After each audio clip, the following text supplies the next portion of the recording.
It looks like this trial has hit a most unexpected development, Mr. Edgeworth. Yes, Your Honor. This court is issuing a subpoena for Miss Adrian Andrews. A verdict cannot be passed without first hearing her testimony. Alright, this is it. This is kind of bad for us. What do you mean? If Adrian Andrews is summoned to court as a witness, it means that the trial will go on for another day. One more day. If I don't get a verdict today, then Maya. Now then, we shall set Miss Andrews' testimony for tomorrow. What am I supposed to do? The judge is about to adjourn the court. Raise an objection. Now then. Please, Your Honor, continue the trial. You must pass a verdict today. I can't do that. We cannot hear Miss Andrews' testimony if she is not... Fuck. I abhor wasting such valuable time. Edgeworth? Your Honor, I request that you please continue with today's trial. But we cannot continue due to this unexpected development. This unexpected development? I think you underestimate me, Your Honor. What do you mean by that? That Mr. Phoenix Wright would slave his way to subpoenaing Miss Adrian Andrews is all happening according to plan. Even if Wright was a bit slow to catch on. What? You're charging... whatever. What's the meaning of your statement, Mr. Edgeworth? Miss Adrian Andrews is currently waiting in the prosecution lobby. She is the next witness.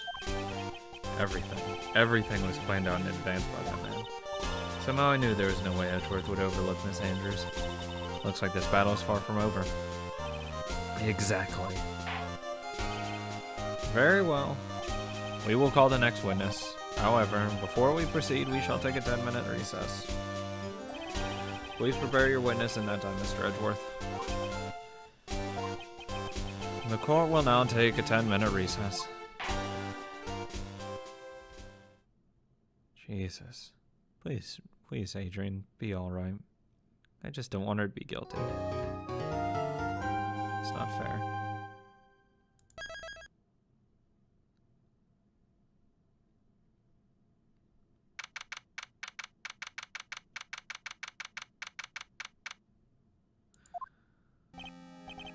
Dude, I can't believe that Adrian... No way, not cool and collected Adrian Andrews. She's your manager. It would have been very easy for her to pull it off. The only person who had easy access to the knife who you used at dinner was, well, her. So after the ceremony during the break, huh? I was sleeping like a log the entire time. See, she could have also easily pointed the blood-covered button in your hakama.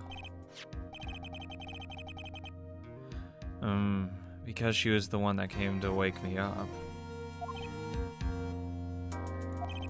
Then, dude, you're saying it really was her? Yeah, she is the real killer. She was the one who murdered Juan Corrida. But why? I thought she was buds with Juan. She has her own agenda. Her own agenda? What are you talking about? I'm sure you'll see by the time this trial's over.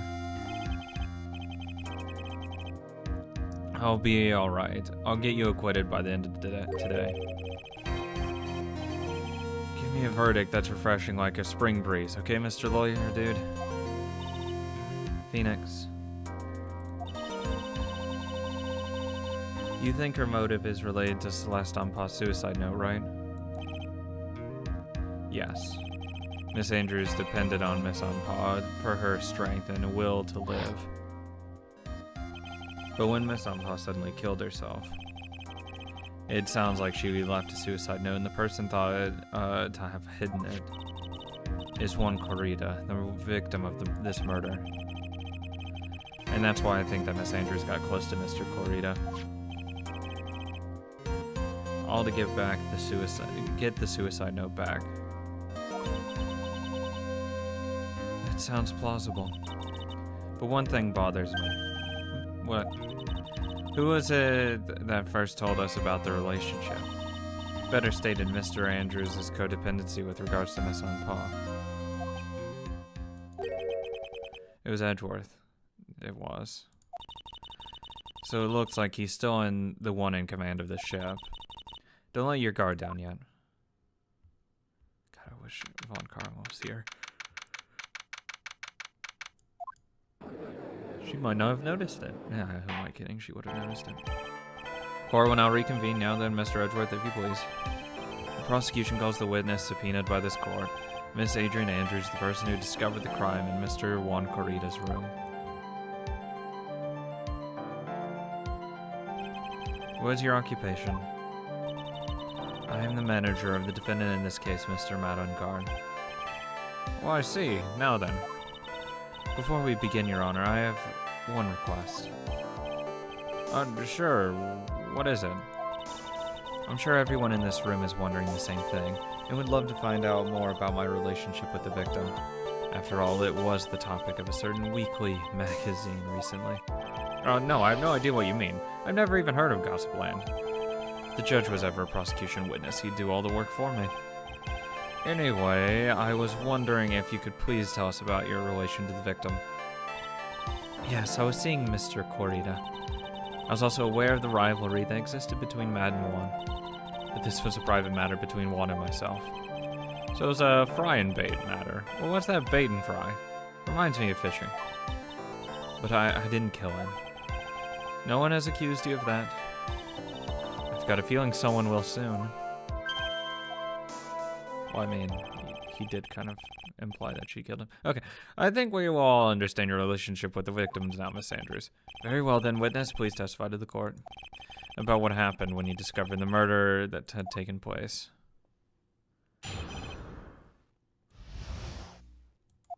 It was time for the show to start, so I went to get Matt from his room. After that, I went to Juan's room.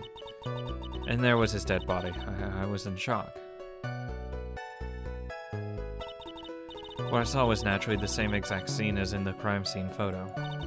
I felt as though I was about to faint, so I poured myself a glass of juice. You poured yourself a glass of juice?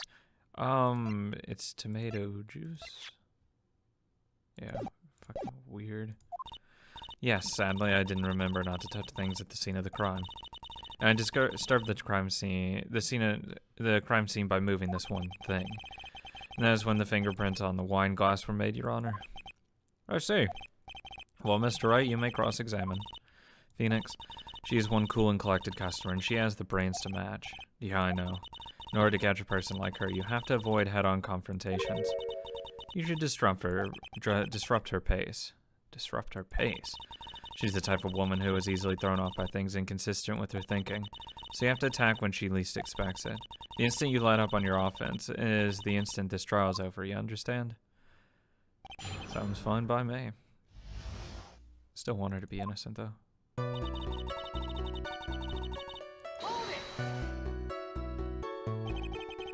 What was Mr. Matt Ungard doing at that time? He was taking a nap. He was worn out from his many performances as the Nickel Samurai during the ceremony. Mr. Ungard did say he was taking a nap. God, I wish he was there to wake me up. Then I guess you could say it could not have been taken out of his room, yes? Excuse me, what are you? Right, I thought years of school would have taught you to construct a sentence. If you can't make a sensible sentence with the subject, then I'll make one for you. Watch. Did you, Miss Andrews, remove Mr. Ungard's knife from his room? No. Subject, verb, object, right. Did you skip basic grammar? The witness may continue.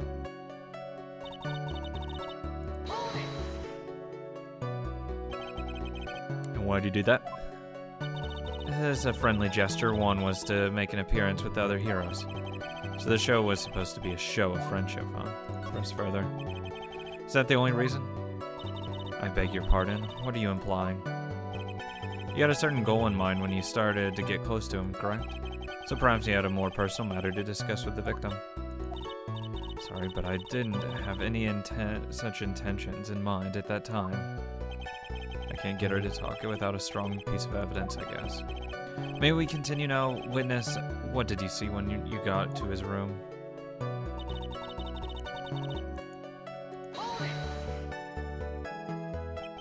You were in shock? What? Was I not supposed to be? Miss Andrews is a very calculating person. Despite how close they were, I doubt she had romantic feelings for Mr. Corita. I bet she didn't give two shits about him, especially if she found that he hid the note, actually. Anyone randomly stumbling upon a dead body would be in shock, and you can't seriously expect a young beauty like her would not to be shocked. Somehow, I don't think beauty has anything to do with being shocked or not. Huh, I see.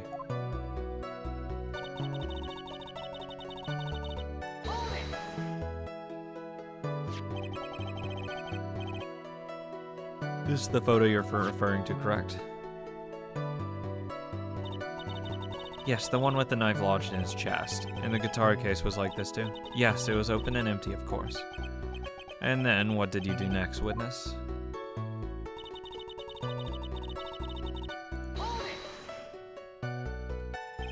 Juice. Yes, there was a bottle of tomato juice on the table, so I helped myself. But you didn't drink any of it, did you? Huh? There's no lid marks left on this wine glass to suggest that anyone drank it. I wasn't feeling terribly great, so I set the glass down without drinking it. Why pour it in the first place, then? Miss Andrews, I would like to confirm with you one more time. When you discovered the dead body of Juan Corita, you were in great shock. And that's when you poured yourself the glass of juice, correct? And what of it? My mind really was a complete blank at the time. Your mind was a complete blank? I didn't think that was possible for you. Aren't you rude today? I was so dazed that I made one careless mistake, that one thing. What one thing? Huh, never mind, it's no big deal. What was she starting to say just now? Press further. Miss Andrews, I'm convinced that, as you said, you made a mistake at the scene of the crime. What I really wanted to know is what this mistake was. Actually, so would I. I'm sorry, it's kind of embarrassing. When I set the glass down on the dresser, I accidentally knocked the flower vase over. Wow. That backshot looks good. Flower vase? Are you talking about the one on the floor in the crime photo? The mess of glass shards. It was originally on top of the dresser, but when I bumped into it with my elbow, it fell onto the guitar case. Why did you withhold such an important piece of information? I'm sorry, I thought that since the crime scene was already in disarray, that people would simply assume the vase was just another part of the mess. Looks like yet another fact has come to light. Please add this and anything else you have to reveal to your testimony. I'm sorry, but I have nothing more to add. I didn't touch anything else.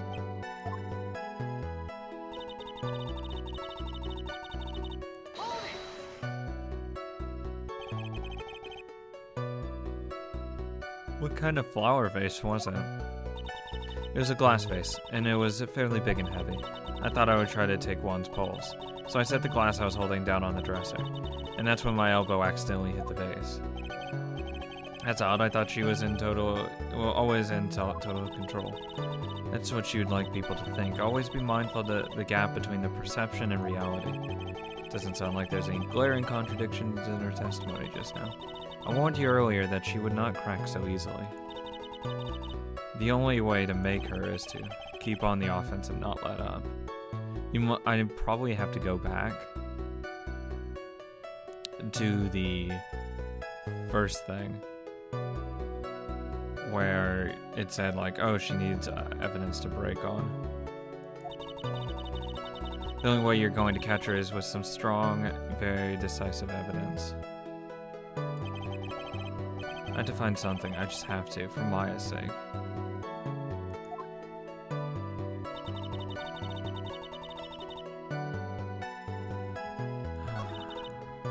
Maybe. Let's try this again. See if anything's changed. If not, I'll have to find a contradiction.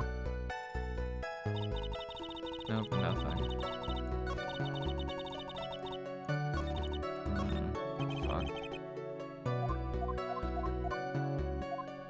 It has to be something with her last statement. Because whenever something gets added like that, it's always something that's contradicting.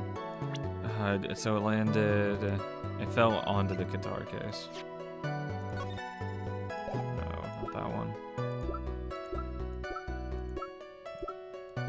Crime scene photo. Why isn't anything inside the case? If it did fall onto the case. You testify that you knocked the flower vase over, is this correct? Yes. And you're sure it fell onto the guitar case? Is there some problem with what I said? It's not some problem, it's a major problem. It's true that the top of the guitar case was wet with water. However, that's exactly what is so strange. Miss Andrews, you testified that the vase fell onto the guitar case. However, if that were true, the case should have gotten wet on the inside, not the outside. That's very true. Furthermore, there's one other strange thing about this guitar case. And what is that? Let's take another look at the crime scene photo. The remains of the vase are scattered on the floor. And what's wrong with that? If the guitar case was open and the vase fell, the glass shard should be inside, not outside the case. Parts would be at least inside. What's your point, Wright? That the case was closed at the time the vase was knocked over? Yeah, she would have opened it. Is that all? Because she said she only touched the glass. No, think back to what Miss Andrews just testified. She said that other than the vase, she didn't touch anything else. Yes, that's right. She did implicitly say she didn't touch the guitar case. But this whole matter with the guitar case is a dead end. The bright red guitar was found at the studio. It has no bearing at the case at all. That may very well be, however, an empty guitar case does seem to have no relation to this case. Regardless, she's lied on the stand, so we can already say that the rest of her testimony could very well be lies. It seems that there is no deeper meaning to the guitar case. Well, Mr. Wright, do you think we need to hear more details about it? Yeah, make her testify. She's lying. The empty guitar case. I believe that is a crucial piece of the puzzle. I can't believe anyone would reach for straws like this, but it is you. I can't believe I'm doing this either. Alright, I'll follow along for now. Miss Andrews, please testify to the court about the guitar case. Yes, Your Honor.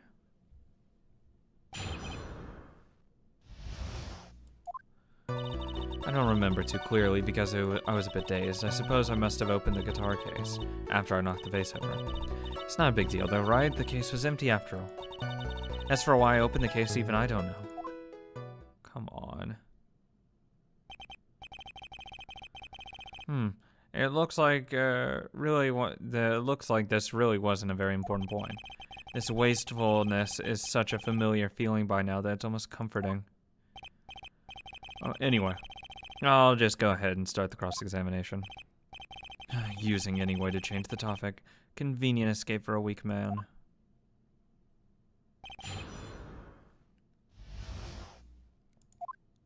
I don't remember too clearly. During your testimony just now, did you remember those events clearly in your mind? Well, you see. Are you sure you were the one who opened the guitar case? She's waiting for someone to tell her if she should answer or not. Her codependency is coming through, huh? Well, Miss Andrews? Yes, it was me.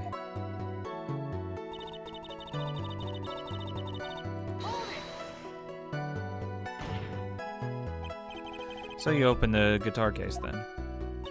Yes, well, maybe. Why'd you open the guitar case? Huh? Mr. Kurita's dead body was right in front of you, wasn't it? I would think that the first thing you would do is call for help, not open a guitar case. As the witness has said multiple times, when she found the dead body, she was dazed. Maybe I was curious to know if the bright red guitar was alright or not. I thought maybe the criminal took it. Why would she care about the bright red guitar? But getting back on topic. I'd love to help her with our dependency problems, though. Was it really empty? I was just wondering if maybe when you opened the case, the guitar was still inside. How long have you been a lawyer, Mr. Wright? Have you a little professionalism? The bright red guitar was found at the studio. These trials would be over in half the time if you just paid attention. Yes, pay more attention, Mr. Wright. Sorry.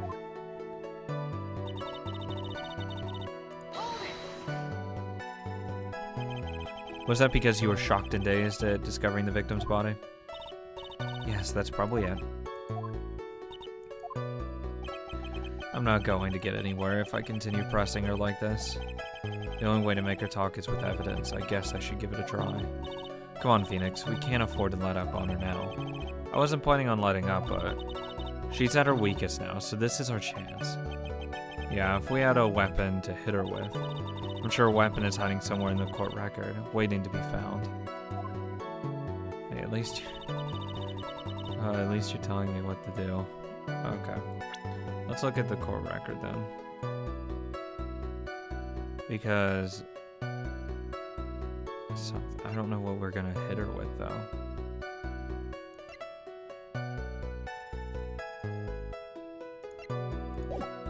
What are these?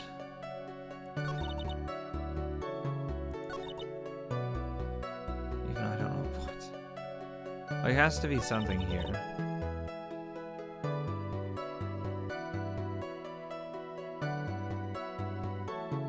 The case was empty.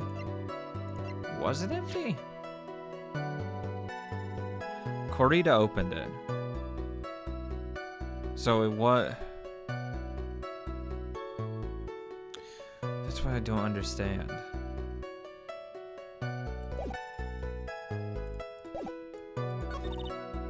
After I knocked it over, I must have opened it. Let's do it here. Your fingerprints weren't on it. There is no way you were the one who opened the guitar case. Why would you say that? It's elementary, my dear.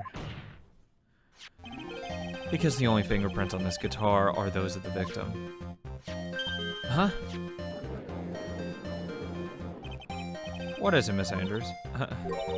You shouldn't assume that I must have left prints just because I touched the case. What do you mean? What if I were to tell you that I was wearing gloves at the time? Gloves? Why would you be wearing gloves at the time? She wasn't, though, because she touched the wine glass. I was the one. It was the night of the award ceremony. So, of course, I was dressed up for the occasion. Yes, now I remember. I'm almost sure I was wearing a pair of thin gloves. I see. Well, Mr. Wright, it seems the witness was wearing gloves at the scene of the crime. No. You were wearing gloves. Isn't that a little strange? Why is it that strange? Do you have something that would prove I was not wearing gloves at the time? Yeah. Here's this wine glass. I have your proof right here. This wine glass. A wine glass? It feels like I'm bullying her, and it feels bad. You left your fingerprints very clearly on this wine glass. Even if you took your gloves off when you poured yourself this glass of juice, wouldn't you think it was just a little strange? That you put your gloves back on just to open the guitar case? Uh-huh. Oh. Okay. Yeah, gotta put those back on. Order! Looks like you hit the nail on the head this time. What do you mean? I believe the guitar case plays a very important role here. But it's just an empty case. No, but it gives a time frame. He was still alive when that vase fell. I wonder if it really was empty, though. But the guitar, the bright red guitar, was at the studio. The guitar, anything can be in that case. Phoenix, drop all of your presumptions. What was in the guitar case was not the bright red guitar. You don't mean it was a bright white guitar? Wait, that's not right either. I admit it would be unnatural for someone to do that. So the witness was not wearing gloves, despite the fact that on the case... Your Honor, this is obviously the defense's usual misdirection tactic at work. Steer the court towards an unrelated topic and lull us all into his misguided... No, Your Honor. Please recall that Mr. Andrews had testified that the vase fell onto the guitar case, which means that the case was closed when the crime took place. However, it was wide open in the photo of this crime scene. I am sure this guitar case has some relation to the murder. You're so sure, right? Then I'm sure you can somehow substantiate your outrageous claim, correct? Please enlighten us as to why the guitar case has anything to do with this murder. Can you do that, Mr. Wright? Well, let's suppose, for a second, that the bright red guitar was not the only thing that could have been in the case. The bright red guitar not being the only thing. You don't mean to suggest the bright black guitar won't... So, you intend to push your theory that the case was not empty. Is that it, right? I wouldn't say something I didn't intend to prove. Deflate the head of yours, you haven't proven anything yet. Now then, let's hear it. What was inside the case at the time of the murder? Fuck, I don't... Plata's camera?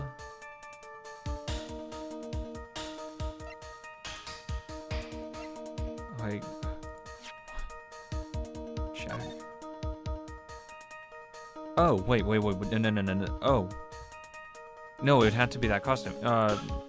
What's his face at the time didn't have a costume on. This is when he left. It has to be that. This is a photograph because Enguarde was still wearing his suit while she left to go to his room. Old Bag, or Lotta, took a photo of Andrews leaving with the suit on. Meaning there has to be two suits. Why is there two suits, though?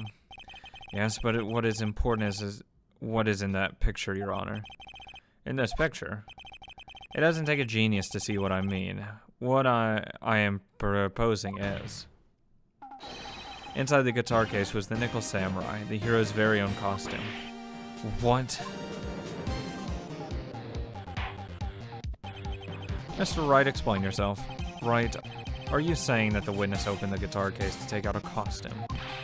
What insane point would there be to do something like that?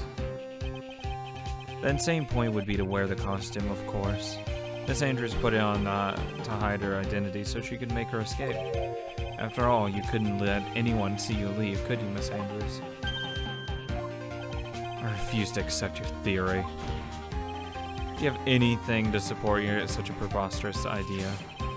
Just outside the door was an investigative photographer who was starving for a big scoop. And in the end, she managed to get the shot, correct? You mean this photo? Order! It looks like we've wandered into something, quite another mess again, haven't we? Nice job, Phoenix. Well, we know my strategy. You know my strategy. Speak first, think later. So the real murderer was hiding inside the costume. Wait a second, Your Honor. The Nickel Samurai's costume would have been Mr. Matt Enguarde's. Why would something of the defendant's be in the victim's room, and inside the guitar case of all places? True, that is a little baffling. There's two. Mr. Wright, the court would like to hear your thoughts. What was this Nickel Samurai costume doing inside the guitar case? It was a spare costume.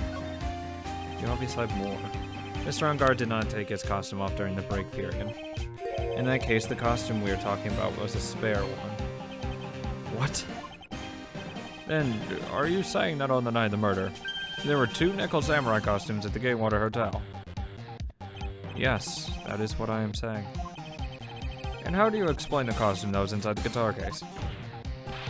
It would mean that the victim himself had planned to bring this spare to the ceremony. But why? The victim, Mr. Corrido, was the Jammin' Ninja. Why would he secretly bring the Nickel Samurai's spare costume with him? What could be the reason behind such a peculiar act? So that's what he intended? What are you mumbling to yourself about now? Have you just been rambling all this time without any sense of an inner monologue? No, I just... Mr. Wright, please explain yourself. Why do you think the victim had the Nickel Samurai spare costume? Phoenix, are you sure you can explain this one? Think carefully before you answer. And then answer with gusto. I believe in you. Alright, this is what I think. The reason the victim brought the Nickel Samurai spare to the costume was... Oh, the only thing I can think of is this. Because What's-His-Face had no idea about it on guard. So it could have been they were gonna just have Juan do it in On Guard's place because he's too unreliable to actually fucking do it. And maybe that's why we get him saying like, oh, I never heard of that ceremony or whatever. I think it's probably this. Please be right. What is this? On the night of the murder, after the stage show, the Nickel Samurai was going to hold a special press conference. A press conference? Yes, the Nickel Samurai was supposed to confess something at the conference. I heard about this as well. For once, you're not making something up right. Ooh, what they could have done is like, oh, I have a confession. I've been Juan this entire time. Or something like that. That's kind of a stupid confession, to be honest. But what struck me strange was that Mr. On Guard himself said he had no idea he was supposed to be holding a press conference that night. But how can that be? The way I see it, that can mean only one thing. The press conference was set up by none other than the victim, Mr. Juan Corrida himself. The victim? Yes. The spare Nickel Samurai costume was prepared for that very conference. Mr. Corrida was going to hold the press conference as the Nickel Samurai. Why? He was going to dress up as the Nickel Samurai and hold a conference. But why would the victim do such a thing? That's something I don't quite know yet, however. What I am concerned with right now is what he intended to reveal at the conference. Would have probably been... It's gotta do with that suicide. Probably.